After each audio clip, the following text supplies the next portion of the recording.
Inside another edition of TinChattin, alongside radio play-by-play voice of the Fort Wayne Tin Caps, Mike Maz.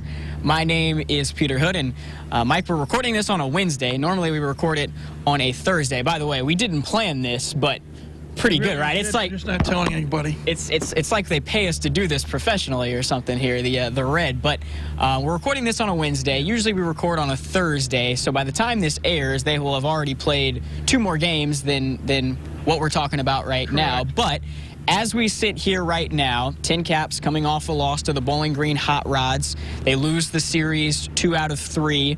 And Mike, ever since the 6-2 start, obviously this team got off to a really good start to begin the year. They're 4-7 since then in their last 11 ball games as we sit here today. So as you look at this stretch at 11 games, in what areas have the Tin Caps struggled, and are you all at all concerned about what you've seen over the last couple of weeks? For the most part, Peter, the plus has been starting pitching.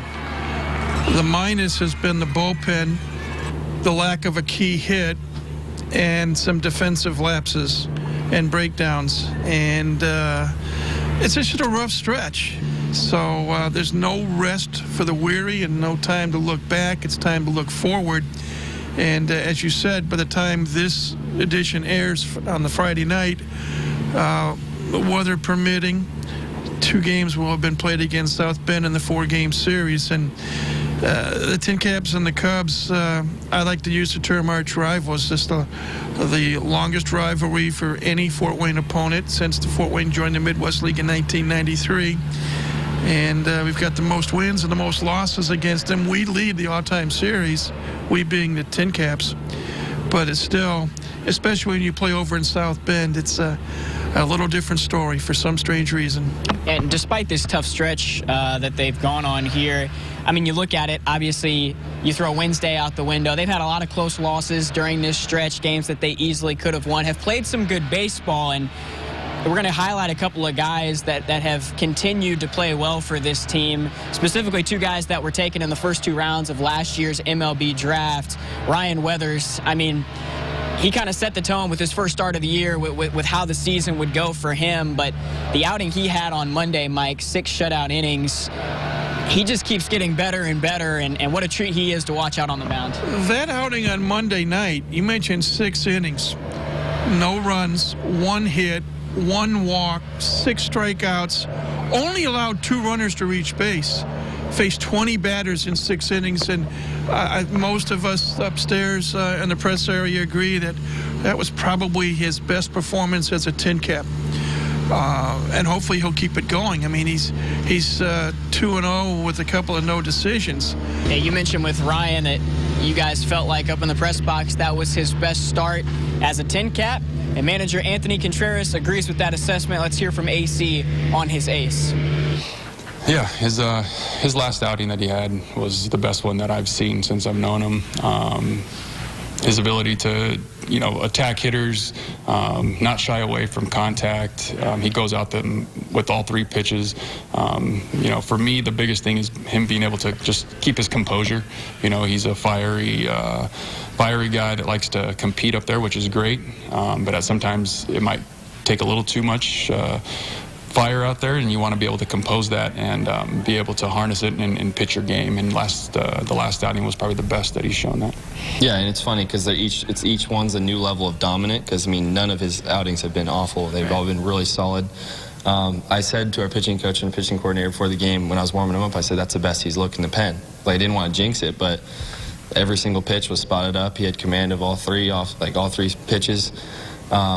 He's got good stuff. He's got a lot more confidence. It's growing. You can sense that on the mound. So I don't think there's a hitter in this league he's not afraid to challenge and go after, which is a great mentality to be up there.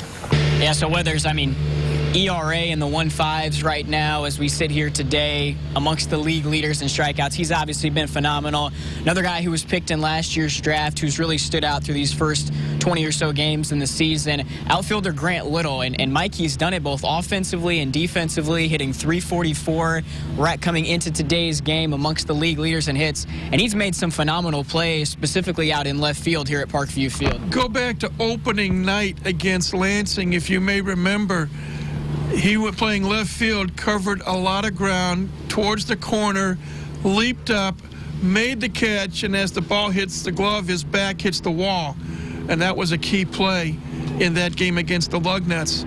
Also in the series against Bowling Green, he threw out a runner from center field. He's played left field, he's played center field. He has batted first, he's batted second, he's batted third. And as you say, he, along with Agustin Ruiz, two of the top hitters average-wise in the Midwest League. And he battles you. Every at-bat, he battles you. He's walked, I believe, 7 times through the first 19 games, besides hitting over 340. So he's getting on base a lot. And he's 3 for 3 in stolen bases, at least through the Wednesday game against Bowling Green. So, you know, he's a former Texas Tech Red Raider. And they play good college baseball in Lubbock these days, as evidenced by their appearance in the College World Series in Omaha last year. And I think it's a really good pick by the Padres to get him. And with both him and Ryan Weathers, and this may sound like I'm beating a drum, fans need to come out and watch these guys, because if they keep performing at the level they are, they won't be in Fort Wayne all that long. Whether it's to the end of the first half or into the second half or who knows when. But the name of the game at this level in the Padres organization is you produce, you get promoted. And both Ryan Weathers and Grant Little are producing right now. Yeah, so Mike and I are both impressed with Grant Little. So too is manager Anthony Contreras. Yeah, like super consistent ABs, like controlling the zone, you know, staying within himself. You know, right now he's a line drive kind of base hit type of hitter, and that's perfectly fine. You know, as he gets older and stronger, he'll tap into a little bit more pop, which I think is in there. But just the consistency, being able to put barrel on the baseball, be a force at the top of the lineup like that, and get on base for us is huge. Yeah, Mike, you mentioned it in regards to Grant Little and Ryan Weathers. Come out and watch these guys play, because the way that a lot of these guys are playing, those two specifically, and there are others that have performed well out here this year, they're not going to be in Fort Wayne forever. The name of the game here is you play well and you move up. Both of those guys and some other guys in this organization are playing really well right now. Let me throw one other name out at you, Peter. Agustin Ruiz, the 19-year-old. On Wednesday, he picked up his 8th multi-hit game of the year. 7 2-hit games and a 3-hit game. And he and Grant Little have been going back and forth for the team lead in batting average. And Agustin has been a nice surprise. He's played primarily in right, a little in left, and he just has a knack of hitting the baseball. And he's another one of these tin caps to watch. Watch now, or you may watch from TV down the road. Yeah, so Mike, as we look ahead, you mentioned they're going to wrap up the series in South Bend this weekend, and then where does the team go? A league-wide off day on Monday, and then comes 2 weeks of East versus West. And in this year, in the Tin Caps case, Kane County and Quad Cities will be here for a 3-game series.